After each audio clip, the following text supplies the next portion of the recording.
you can't pump a tyre up without it knowing. I'm like, yeah, I can pump someone's tyre up. It's like, hey, what are you doing to my wheel? You know? Yeah, what are you doing? You know, but no. So we pump the tyre up. Do you always carry 2 Besser bricks around in your back?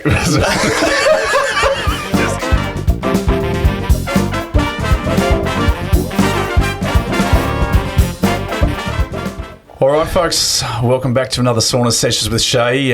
In the hotbox today, we've got Michael Sweetman. How are you, Mikey? Good, Shaggers. Thanks for having me, mate. Thanks for coming on board, mate. Mate, anytime. Now, mate, the reason I got you in the sauna today is, before I do that, I've got to remember, because I forget it every time, you've got to do the honorary ladling of the first thing of water on the steam. We're going to show everyone at home that if you're watching on YouTube that we are actually in the sauna. There is steam. We're up to about 40-something degrees at the moment. One? And just the one. Yeah. Didn't burn yourself? You're okay? No, I'm good. I'm okay. I've had a few amateurs that, they haven't used the long part of the handle. The handle, those are tough young players. I thought I was getting educated people on the show, but, some people, I don't know if they're a bit nervous to start with.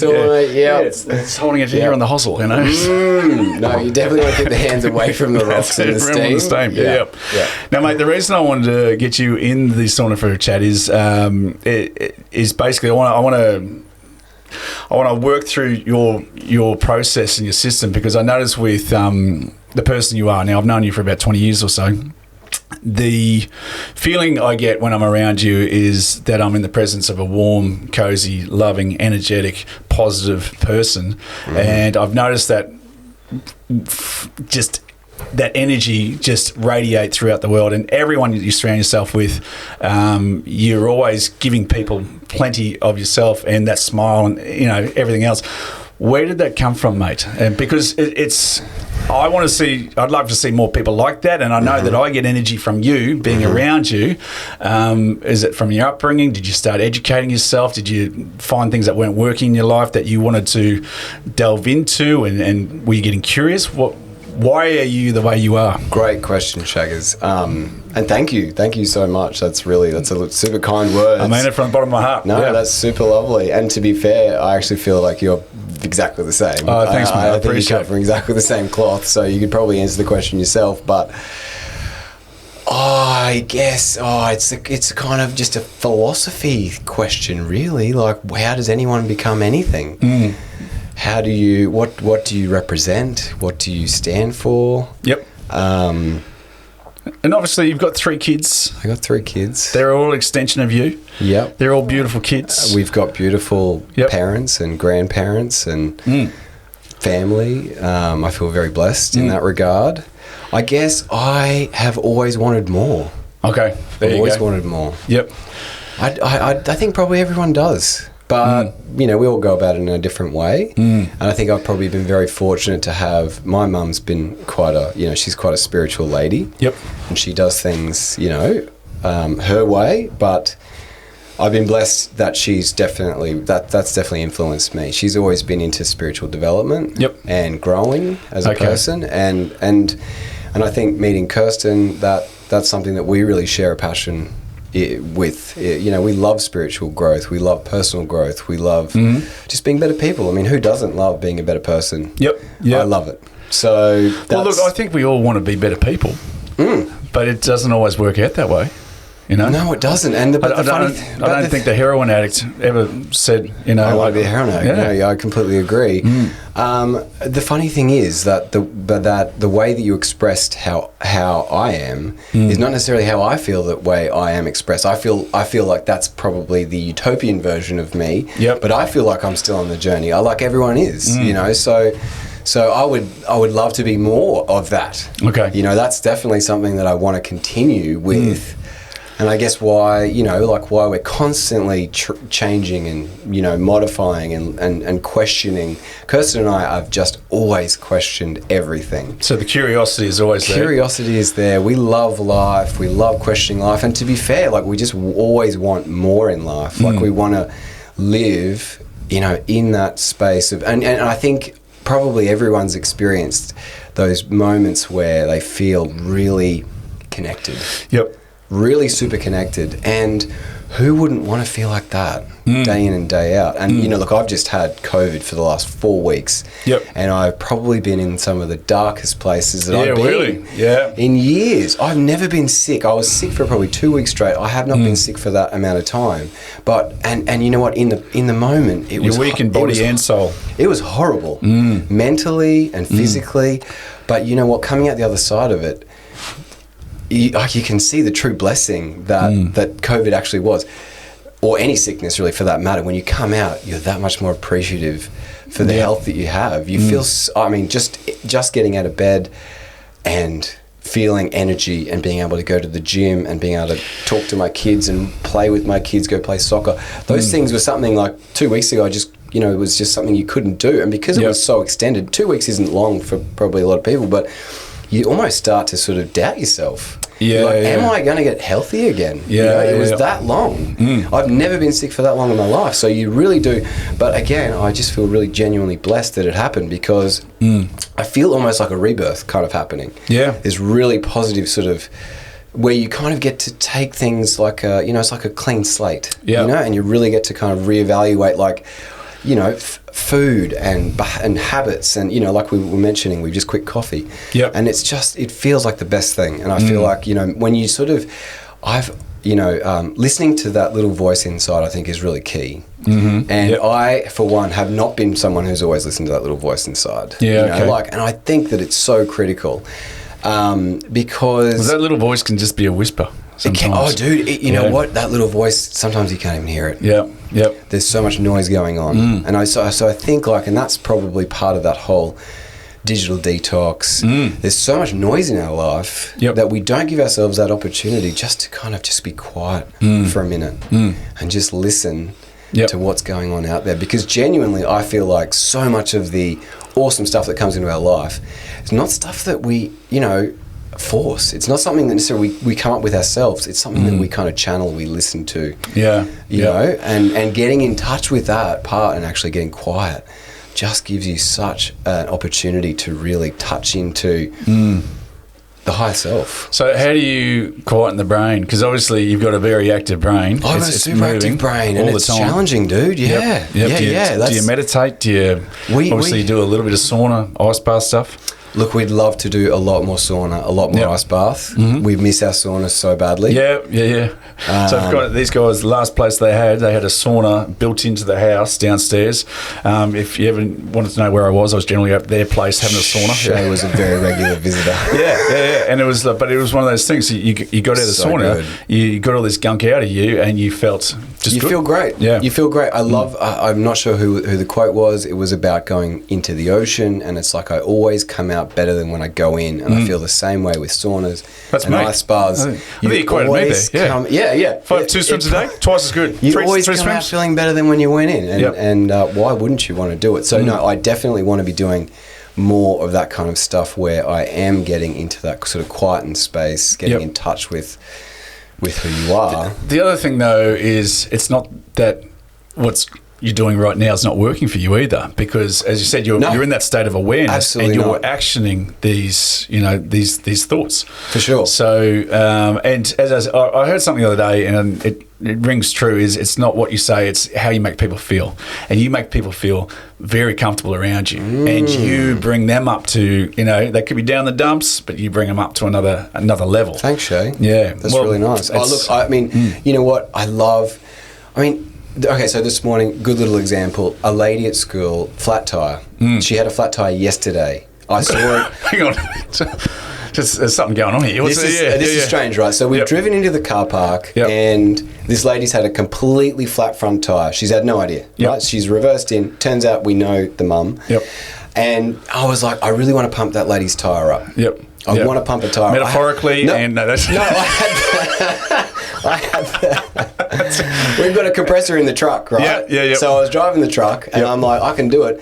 But we dropped the kids off, she disappeared, so it didn't happen, right? So this morning we drive into school, and we park right next to the same lady, and her tyre is still flat. Okay, so she's been driving around. She's been driving around on this tyre flat. Are you kidding? I was like, I can't believe the tyre's still on the rim to begin with. But I just thought, this is such an incredible synchronicity, because yesterday I put out the wanting to pump this lady's tyre up. I just wanted to care. I was like, I've got a compressor.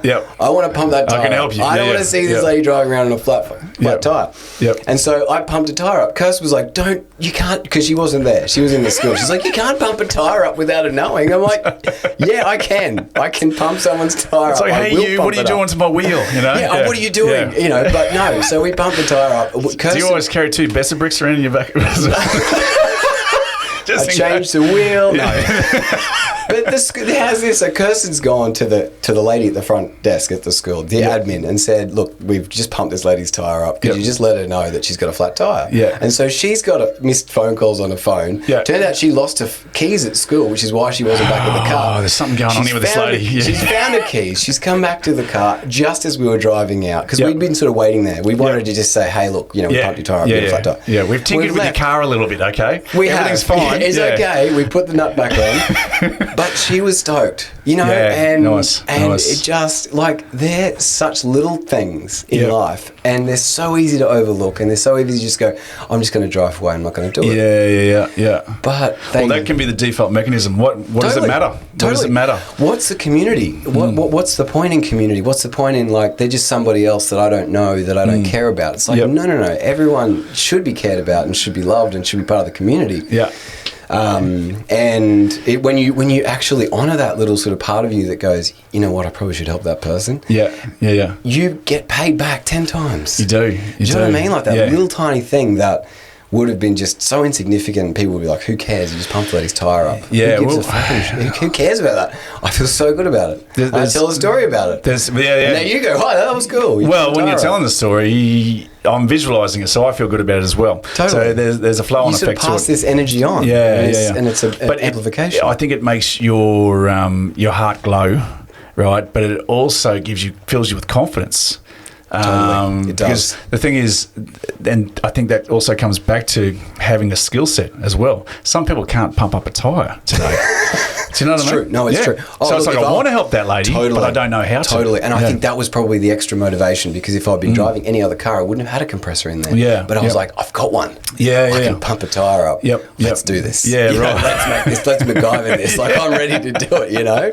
That's awesome. But you do. You feel amazing by it. But I think, like, there's something to be said about that story too, is to actually build your skill set as well. Because there's something about wanting to help people, but you may not have the skill set to do that. So there's, you know, look, actions always speak louder than words. The fact that, you know, you've got a compressor, you can go out and help. That's, you know, I don't know. You just made someone's day. It's something that you really get an opportunity to be thankful for. You know, like, if I didn't have that compressor in the truck, and if I didn't just park right next to the lady, and if I didn't know that she had a flat tire yesterday, I wouldn't have been able to help. But all these little events, like that we, you know, are like when you're sort of in the Western world and you're on your phone and you're doing stuff, these are all just so little insignificant things, and this is about sort of just trying to get into that quiet space and sort of see the signs and see the signals and see what's going on.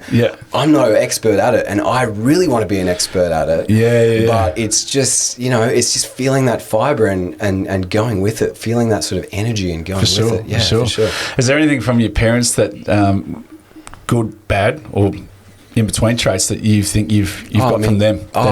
Massive. I feel very blessed to have had the parents that I've had. My parents are both incredibly hardworking, but incredibly hardworking at things that they don't really consider work.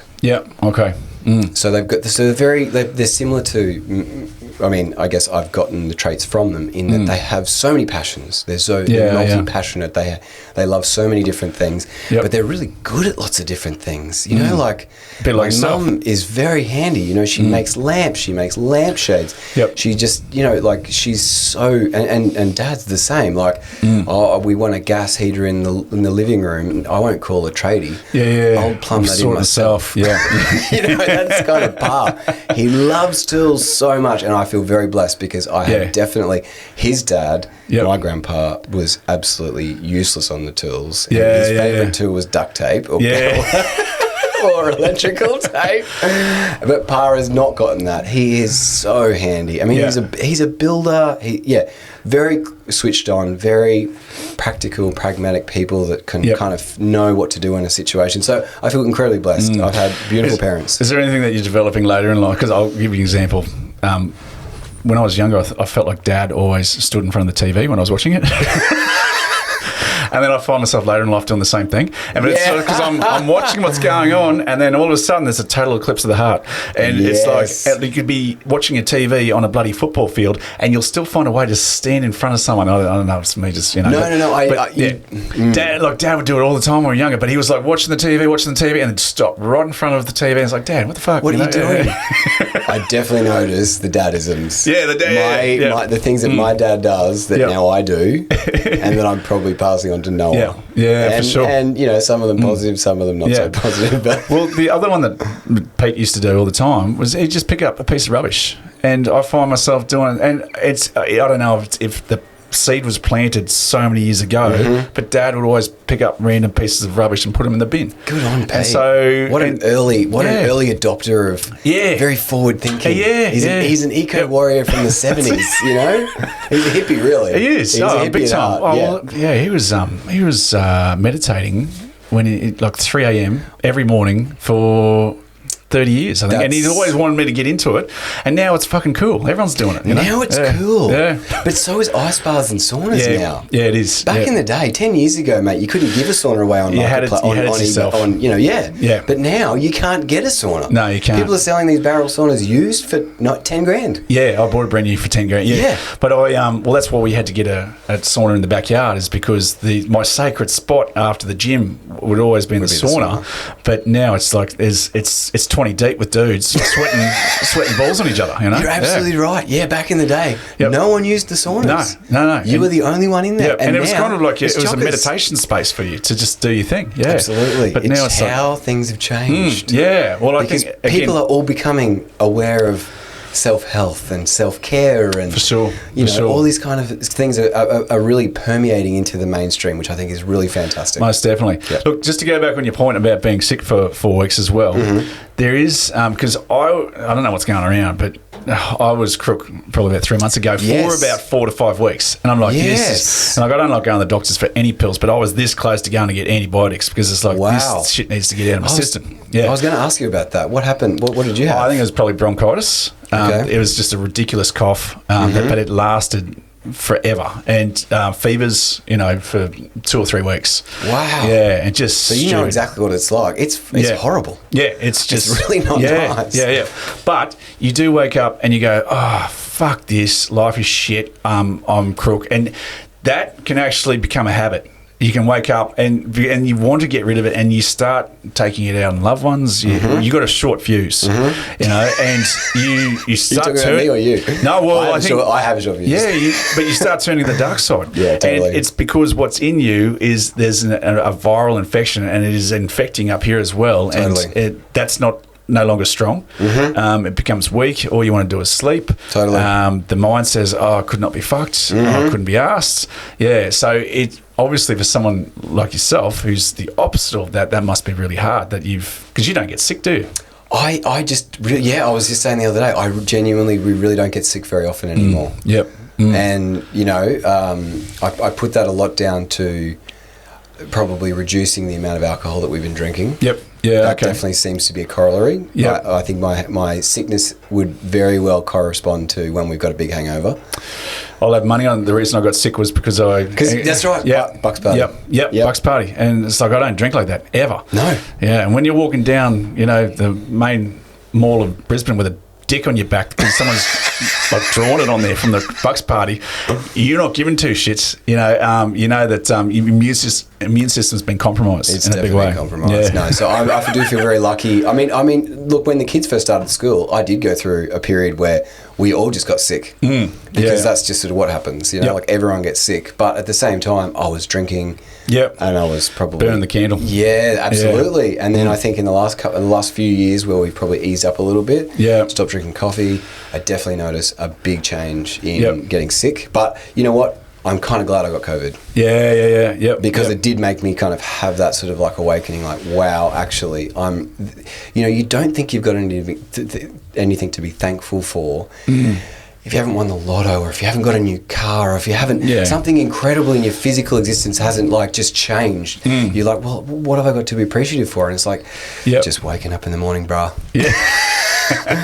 Just being able to eat breakfast and not feel sick. For sure. Like there's so many things. Like you genuinely don't realize how much you got to be stoked about in your life. For sure. Well, I think these are very connected as well. So this can be strong as hell. Totally. This can be weak, and this is kind of keeping the machine moving. 100%. But when this is crook as well, it'll start to play on this. Definitely does. Yeah. So it definitely does. I think you can be mentally strong, but be weak as hell, and get by. But if physically it'll start to play on this. It totally does. Yeah. I think that they are absolutely interlinked. I think, and that's what if you're not in a space of health with your body, that is just the number one thing. Because, I'd started going to the gym when my son was 4 months old. He's 9 now. So I've been going to the gym for 9 years. Yep.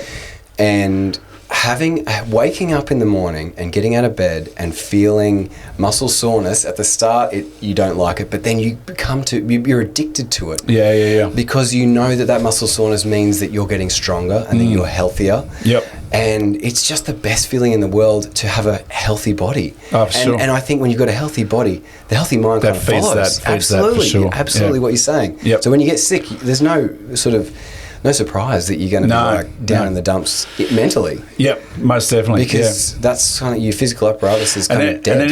And then if you're in that state for 4 weeks, it's on repeat. It sort of that's right. It sort of self-feeds into itself. And And you know that you got to kick yourself out of that. But I think also, as you said, through that period, it's like, oi, fuckhead, you're not looking out for me, and it will, like, we're going to bring you down. You're going to crash. And you need this because we're living a lifestyle that's not conducive to happiness, health, and fun within the family. So, totally. So I think sometimes those little reminders are good to actually kick us back into gear, and just be appreciative of we're breathing, we're alive, we're here. Alive. Totally. We're healthy. Now, the other thing I wanted to have a chat to you about was you don't think like everyone else either. There's a different way to, and I think we're very kindred spirits in that respect. I think we are. When did you start exploring that, I don't know, there's a different way than what I suppose everyone else is sort of... There was a few, look, there was probably books, like Mum got us onto books. Yep. She probably went kind of new age, I guess, or spiritual when I was probably in about grade 9 or 10. Okay. So, that was we'd been, just sort of standard Christian family, growing up, which I think is pretty sort of typical of a lot of people. Yep. And then to have that spiritual awakening was kind of like, I don't know, I felt like winning the lotto in a way. Yeah, all right, there you go. Because you sort of, you sort of start demystifying things like death and what happens after death. Yeah. And that maybe like this physical experience isn't all that there is to life. What's your thoughts on death? Well, I think it's really birth. It's a rebirth, into the next dimension, into really where we are, energetic beings, and really when we die, that's just us transitioning back to where we come from. So a lot of people kind of fear it, but then when you sort of, I don't know, when you have that, and particularly I've been listening to some really interesting near-death experience podcasts on YouTube. And they're so cool. What is a podcast called Near Death Experiences? There's a couple of really good ones out there, and they're just they're all the same. They're all the same. That basically people on the operating table dying and having these just absolutely blissful experiences. Meeting God, meeting angels. No one goes to hell. Yeah, there you go. No one goes to hell. No one has these horrible experiences. Everyone has the same. There's differences obviously, but they're more or less the same. They're an absolutely beautiful, words can't sort of describe type of experience. So let's say that's very similar in drowning. Like you're right. That moment before is very serene and I've heard that. surreal. I've heard this drowning. I can't think of a worse way to go. But no. But I reckon it would probably be really bad and then maybe a little good just before the end. Do you know there's certain people that I can't remember the guy's name, but he will push himself to the point of and it's the like, okay, what comes into my head through that? Quite a few people. The guy that invented the compact disc, Japanese dude. That's him. Yeah. Forgot the guy's name, but yes, he literally has a pen and a whiteboard in the pool, and he swims until he runs out of breath, and he writes shit down. That's it. Yeah. That's amazing. I don't know if that's a DMT experience or you're going to some place that obviously it's deep within the. Well, I think there is that kind of like that. There is that brain inside of us. There's the crocodile. What do they call that? Is it the amygdala? Is it I'm not entirely sure, but the reptilian brain. Reptilian brain. Thank you. It's the reptilian brain that really controls the body, and I think you can tap into that. Yeah. And I'm guaranteed that there's some quality insights in there. Compact disc is in there somewhere. Although, I'm intrigued by that. Is like the people pushing boundaries of the human limitations to see what's on the other side. So I love seeing people push the practical limitations of the human body, where they're getting results. Yeah, like to me, results is like so. And I think that's probably where a lot of that maybe new age spiritual stuff can get really kind of like hung up, because people can just get caught in this sort of like, I'm broken, I need to be fixed. I'm broken, I need to be fixed. Sort of this loop. And it's not really cycle. It's a vicious cycle, and it doesn't really help you. And you meet so many people in that kind of spiritual space. Yeah, as opposed to, I'm not. I'm fine. I'm good. Yeah. Let's progress. Let's get results. What can we do? Like, where's my passion? Where's my joy? Where's my insights? That to me, and like when you see people that are actually living the life that you want to live, they're the people I want to learn from. Not necessarily. I mean, like you've got your Deepak Chopras and you've got your spiritual gurus, and I think great. But I've also seen a doco on Deepak Chopra where he's a horrible dad. Genuinely, he's on his phone 24/7. Yeah, right. Talking to his supporters. Yeah. And look, this is no dig at Deepak. Yeah. But this is, I guess, the thing. I want to be following people that are living that life. Yeah. Rather than people that are talking about living the life. I've been listening to, was it Terrence Howard? He's an actor. But he's in another world. He's like the periodic table's wrong. Right. It should be this shape, not square. And about dimensional stuff. People would love him. But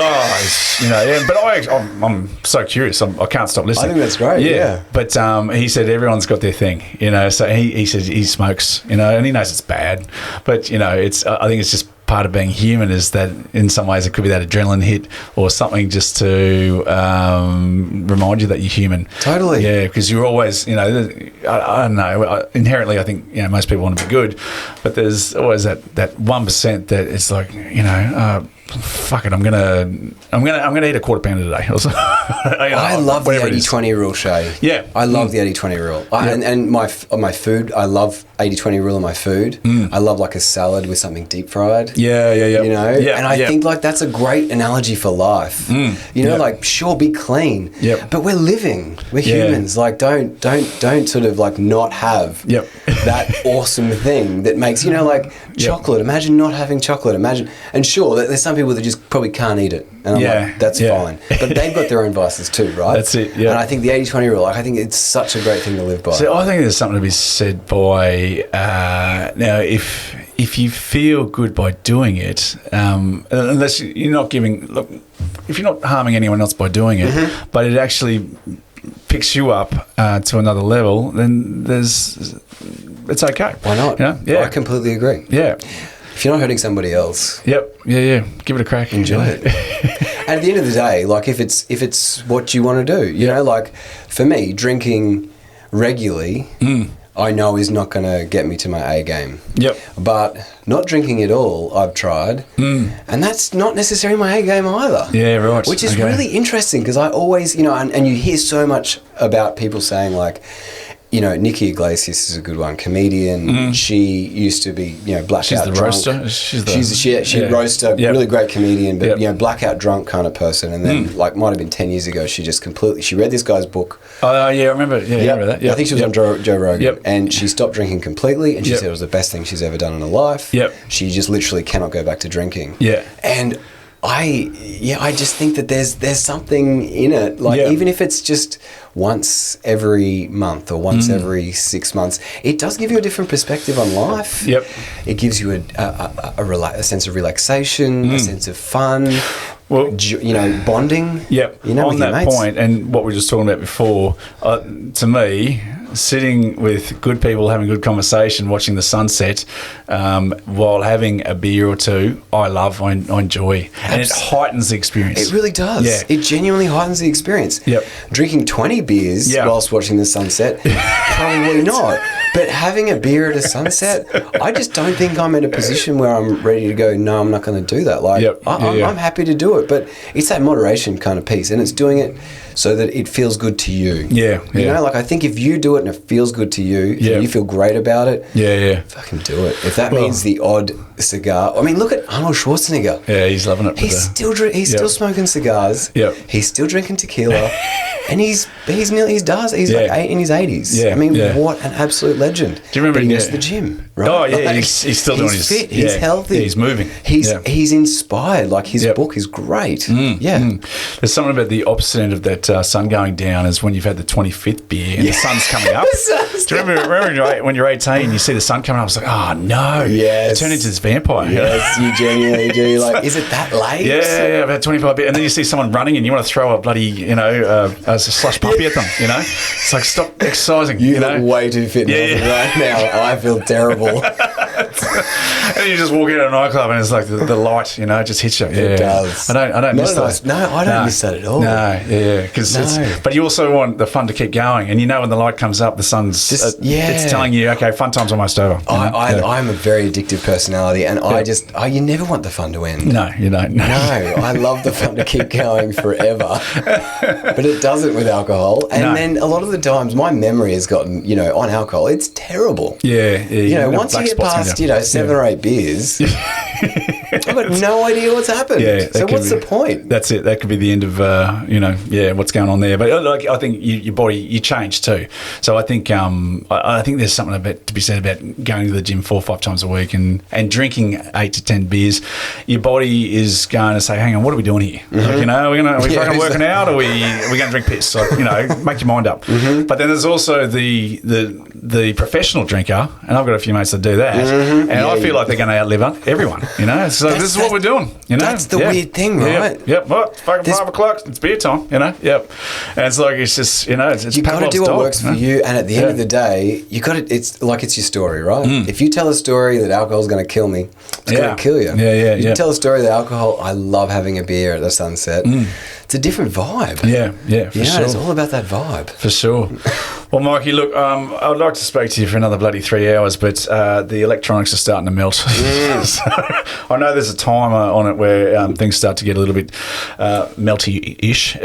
But, mate, I appreciate your time out to come on the podcast and have a chat because, as I said, it's been great. Oh, mate, you're a bloody legend. Always and as I said, the energy that you give out there is just, it's, if you could bottle it and feed it to the masses, then everyone would be better for it. Dude, so I really appreciate it. Love you, brother. Love you too, man. Thanks, man.